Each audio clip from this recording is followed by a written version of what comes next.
My coffee tastes like fucking butter because I microwave butter, not butter. I microwave popcorn in my microwave, and I haven't cleaned it, so I'm pretty sure that butter taste from the popcorn like seeped into the coffee somehow. I don't know how, but it did it. I'm gonna be reading an essay that I wrote that I've been writing for a bit. Um, it's also up on my website. I have a website now, thecosmokid.com. I'll have a link in the description. I've put this essay and a short story of mine up on the website. I'm thinking of. Well, I'm gonna try and release. I am going to release. I'm gonna release a short story anthology by December, maybe a little bit before it, as well as a novella. So I'm trying to get something rolling here, and we'll see. We'll see what happens. All right. I'm gonna read this. I'm gonna read this essay. It is called "The Central Metaphor" in Ernest Hemingway's "Hills Like White Elephants." Here we go. Ernest Hemingway's 1927 short story "Hills Like White Elephants" is a famous work of American short fiction that is often used as an example not only of Hemingway's iceberg theory style of writing, but also of how a governing metaphor can underpin a story and shape the scenery, characters, and plot, giving the entire narrative a kind of depth and dimension that would be hard, if not impossible, to replicate without the implementation of the metaphor in the first place. The purpose of this essay, however, is not to review the well-known short story, nor to discuss Hemingway and his iceberg theory, nor the use of the particular metaphor really at all.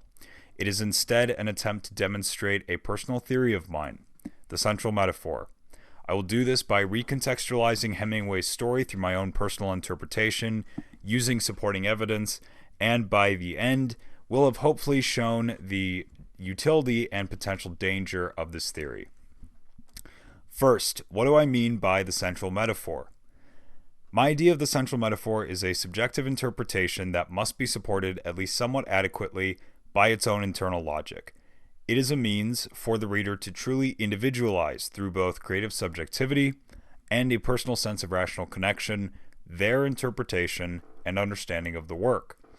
This central metaphor functions in the same way as a critical lens, i.e., a Marxist lens, a feminist lens, a capitalist lens, a Christian lens, etc., in the way that it is a particular filter that can be used to analyze through a set of specific criteria most any given work.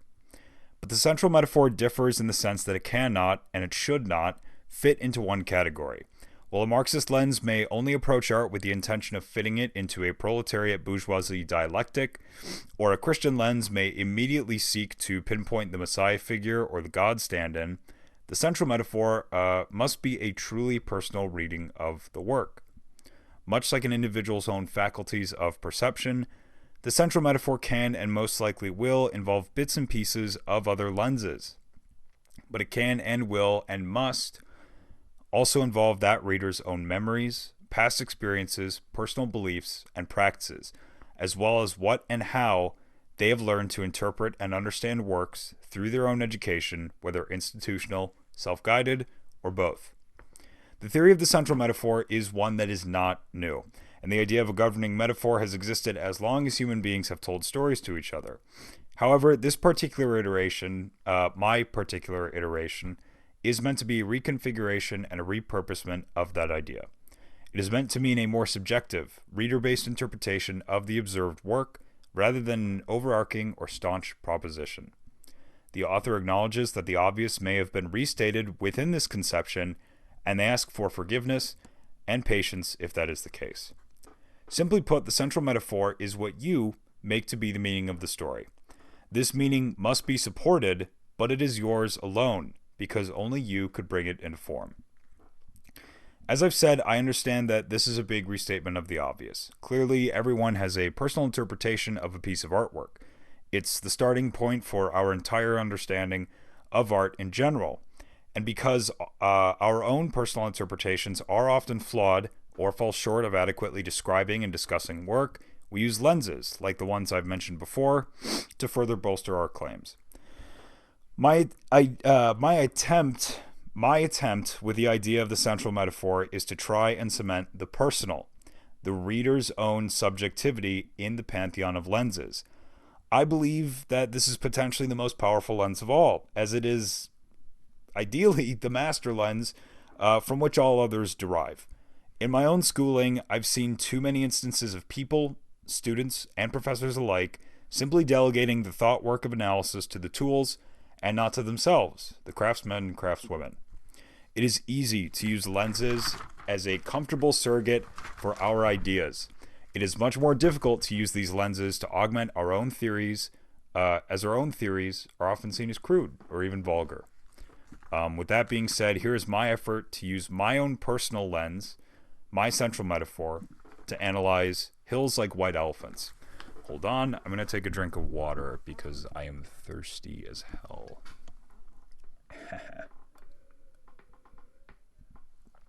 If you guys haven't done it, you should put your water in jars and put them in the fridge. I do it because it keeps them really cold, and it's probably better than putting them in like a plastic jug or something like that.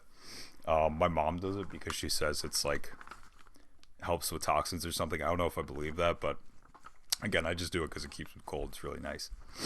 Anyway. Hello? Oh, shit. Okay. Sorry. My microphone cord fell out. All right. Here we go. Rewind a bit. With that being said, here is my effort to use my own personal analysis to oh my god. With that being said, here is my effort to use my own personal lens, my central metaphor, to analyze hills like white elephants. I consider myself a writer. I've been practicing since I was very young, about 5 years old, and writing has formed the backbone of my personality for a very, very long time. Much like a pro sports player's athleticism, both practiced and genetic, would form and shape their persona as well. Because of this, I often, both consciously and unconsciously, approach subjects with the eyes and mind of a writer first. I gotta make sure that this is... Yeah, okay. I just had to make sure it was recording through the microphone. Good. I'd like to make the argument that the central metaphor of hills like white elephants could be an almost allegorical account of Hemingway's iceberg theory, emphasized through its scenic construction, characters, and overarching plot, which all serve to ultimately relate his relationship with his own writing process, and more importantly, his stories. I'm just going to sum that up really, really quick. Basically, my idea is that the metaphor in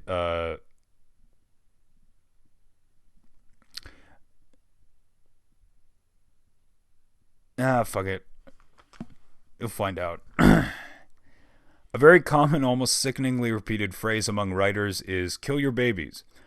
This is a graphic metaphor which essentially means if it's not working, even if you really, really like it, and a lot of times, especially if you really, really like it, take it out. Another iteration would be murder your darlings. This was supposedly originated by the Cornish writer Arthur Quiller Couch. Fun little trivia. Coincidentally enough, this phrase is sometimes erroneously, though understandably, attributed to Hemingway, most likely because of his proclivity to relatively sparse, succinct, almost barren prose. His iceberg theory was to cut out as much as possible from his work in order to challenge readers to make them look for the mass of hidden meaning that lay under the water of the visible writing. Hills Like White Elephants is, again, an off-cited example of Hemingway's prose and his iceberg theory. There is little description of the scene, though what little there is manages to convey striking imagery. Dialogue tags such as he said and she said are rarely used. The two main characters are an American man and a woman, possibly Irish, given her name, or possible nickname, Jig. The man is not given a name. This is important. For any not familiar with the overall plot, I'll give a quick summary. Really quick, just pause here. If you want to go and read the short story, it is only 4 pages long. I'll leave a link to it in the description. You can download it if you want. Again, it's 4 pages. It's really not that long. I'd suggest reading it. I really enjoy it. I think it's pretty good. But if you have already read it, or if you don't want to, we're gonna keep going. Here we go. All right. Hills Like White Elephants takes place at a train station in a barren stretch of land near the Ebro River. That's in northeast Spain. Two characters, an American man and an Irish woman, are sitting, waiting for the train to arrive. In the distance across a dry brown plain are mountains.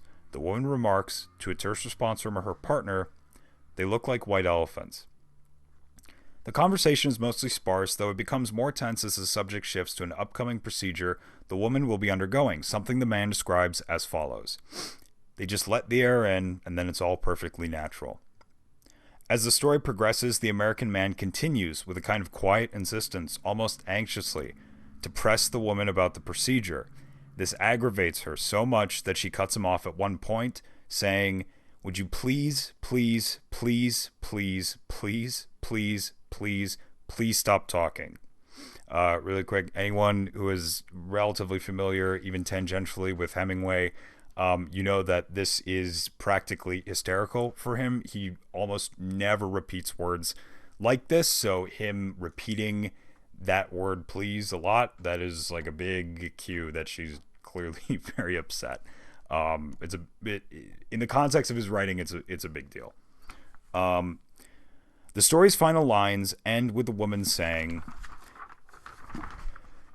"There's nothing wrong with me. I feel fine." To let the air in is an older expression referring to an abortion, which in Hemingway's time was an incredibly shameful, almost disgusting procedure. What's notable is that most people don't realize this and walk away from the story confused. When explained, it becomes clear, not only in the dialogue but in the construction as a whole, exactly what Hemingway's talking about. The train station is in the middle of nowhere. It is a crossroads, symbolic perhaps that the man and the woman are at a threshold they will not come back from. This is reinforced by the woman's insistence that life will not go back to how it was before, how it cannot go back to how it was before the procedure. No, it isn't. And once they take it away, you never get it back. Also, the plain in the distance is barren, juxtaposed against mountains that are white, almost pale, like skin. A possible reference to the state of the womb before the procedure and its state afterwards. There are more subtle notes. The woman decides to have a drink despite being pregnant, which is a sign that she herself is resigned to the procedure, though it is completely against her will, something that troubles her greatly. If it did not, she would not insist the man stop talking, so much so that she eventually threatens to scream if he continues to try and comfort her more about the upcoming procedure. This is all a clear metaphor, or at least based in a very clear metaphor, illustrated beautifully through the simple punches of scenery and the all-at-once relaxed, wanting, and tense dialogue between two characters who are right next to each other the whole story, but feel so distant. Hemingway did a fantastic job at constructing a simple scene with lean language and abundant depth. My argument, my assertion, my personal reading, my central metaphor is that this story and the theme of abortion, isn't just about an abortion. It's about Hemingway's style and the relationship it creates between him and his stories.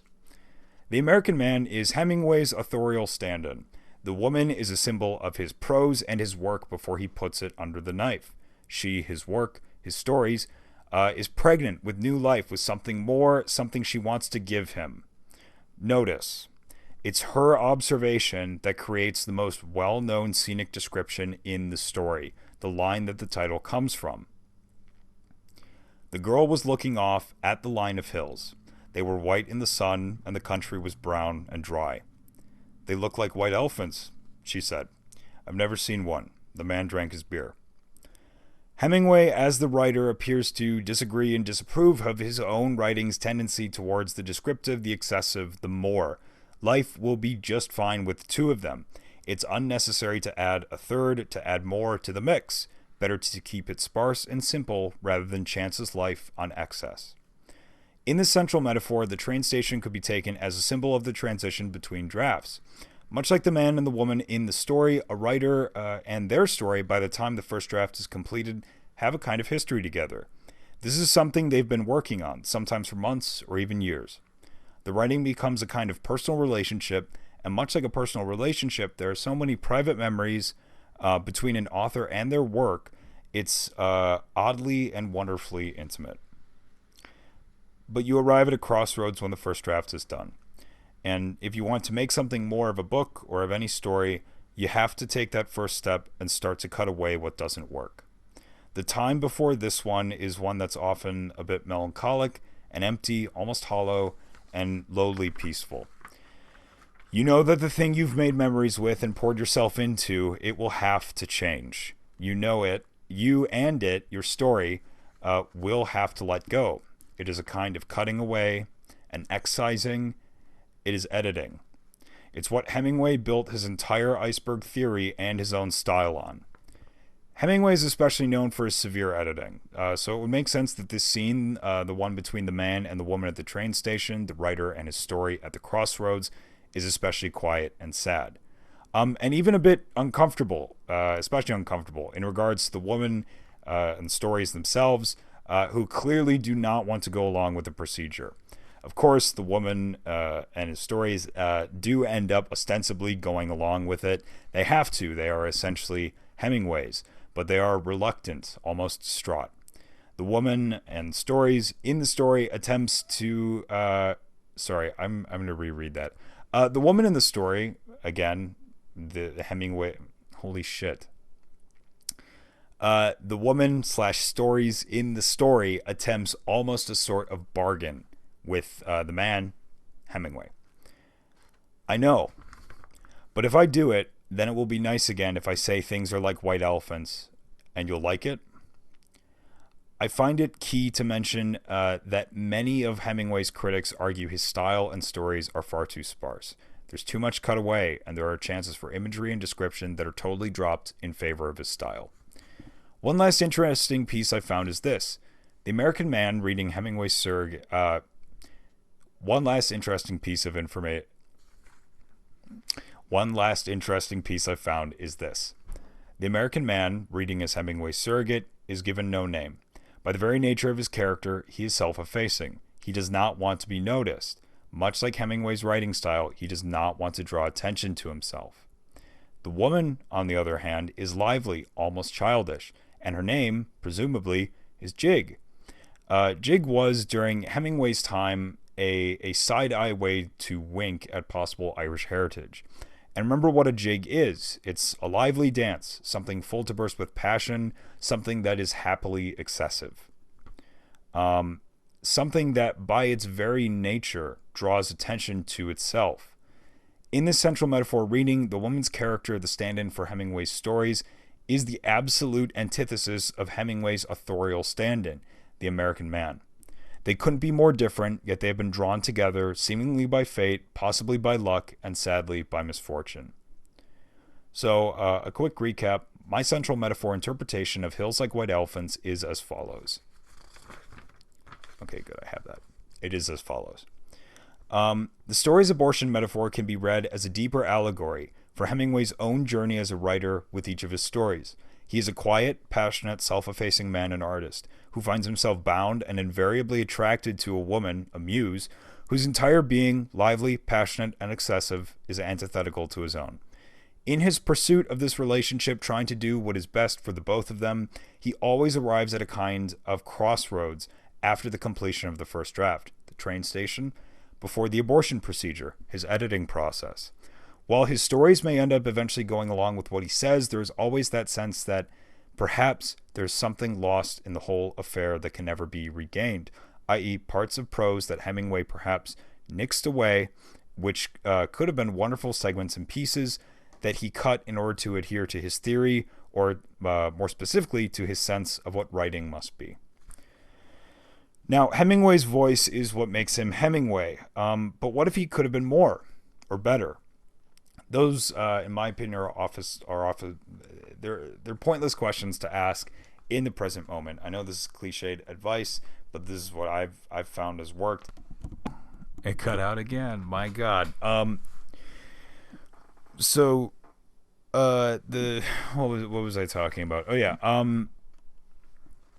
Asking yourself questions. What is it? Let me restart. Now, Hemingway's voice is what makes him Hemingway. But what if he could have been more or better? I often find that those are pointless questions in the present moment. I know this is very cliched, but I've found personally that really all you can do is just kind of practice on your own time, and then when the moment comes, you just hope that you're good enough, and you give it your best, and that's it. Like that's really all you can do, in my opinion. So you can at least if you try, you can say you tried. Uh, that's what I think. Um, uh, However, I do find that these questions could someone have been better or could they have been more? I do find they bear asking in the realm of theory. I personally find Hemingway's work enjoyable. I've read a few of his books and short stories and found them compelling, almost cinematic. But one of my nagging fears with him is that he himself was afraid to try for more.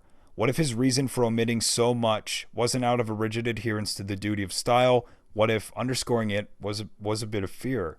What if he was afraid to try for more detailed descriptions, interior monologues, and so on? What if he was afraid of more? So essentially, like, I know one of the big criticisms of Hemingway's work is that he's very hyper masculine, and one element of that is that he doesn't talk about anything. He doesn't talk about his feelings or really delve into flowery prose, or not even flowery, but just overly, just really in any way what could be described as descriptive, deeper descriptive prose. It's not that his prose isn't good, it's just, it's very point by point by point. That's a big criticism of his work. That's also what a lot of people highlight as like a pro to his work, as something that really helps it. And basically, what I'm trying to say is that what if, what if there was a little bit of fear in that omission of description or an interior monologue? What if, I'm sure there's a part of Hemingway who was like, I don't need to write this description. I find it pointless. A lot of the writers who preceded him wrote in very purple, ornate, overly descriptive prose. You could see him as a response to that. I think you could also make a case that as much as his masculine style was truly, I believe, an additive, I think it could have also been a detriment, in the sense that he might have been a little afraid to try and be a little more expressive, because he might have seen that as maybe he might have seen that as too feminine or something along those lines. I don't know. This is just speculation, and that actually ties into the rest of it. So I don't know, and this, what I just said, that's speculation. That's all it is. But the central metaphor is founded in my personal belief. I'm sorry. Hold on. But the central metaphor, it's founded in personal belief. And if part of my personal belief is a speculation that Hemingway was flawed in such a human way, I don't personally find that it devalues his prose, but rather adds another dimension to it. True or not, that speculation shapes my own personal understanding of him and his work. To be clear, this is not meant to replace the original meaning or reading of Hemingway or his stories. And I do think a big part of this central metaphor is you should be cognizant of what, like, the master narrative for what you're reading or interpreting is. Because just even just from a genuine, like, academic basis, knowing that what people, like, the common consensus of what people think this thing is, that's going to help you maybe shape your own personal understanding of what it is. So again, the central metaphor is not meant to replace the master narrative of whatever you're interpreting. Rather, it is meant to shade just a little bit, to add a personal dimension to my own particular understanding of the writer, who he might have been, and what went into his stories. And this helps, this example, to show the benefit and danger of the central metaphor. Anything, if convincing enough, it can be recontextualized by anyone at any time. This can be fantastic because it can help us view artists and their work in different and unexpected lights. Artists such as Tarantino, Scorsese, James Joyce, Jackson Pollock, Andy Warhol, and Frank Zappa, all of them, and so on, made their careers on works of art that recontextualized or repurposed prior materials and made them their own. But this technique can also, if used negligently or maliciously, corrupt a work and reorient it towards ignorant, unjust, or even cruel ends. Real world examples abound. See any social movement that has co-opted the communist fist, the Nazis' repurposing of the swastika and the Roman salute, even the massive, usually unpopular reduxes of pop culture franchises that seem to rub most of their intended audiences the wrong way.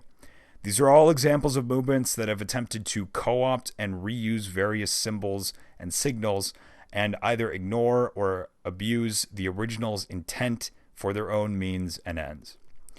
All this is invariably mute. All of this is invariably moot in the larger scheme of things.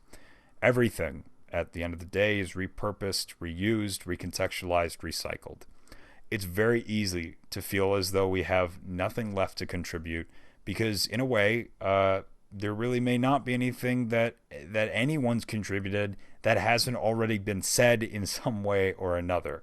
In a sense, though, I'd like to think that particular brand of nihilism takes a lot of the pressure off of anything we might think, say, or do.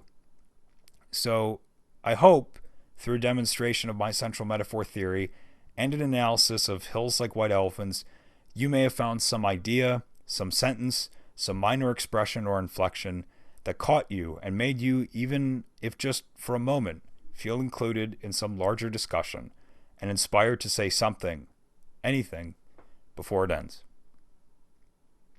Thank you. That's the end of the video. That's the end of the essay. I'm definitely going to be doing more of these. I'm sorry, this one was a little bit sloppy.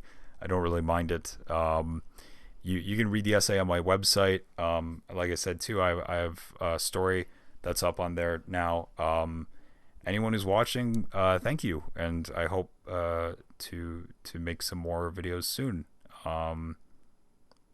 I guess let me know what you think in the comments if you feel so inclined. I'd love to start a discussion. I will see you sometime soon. Bye.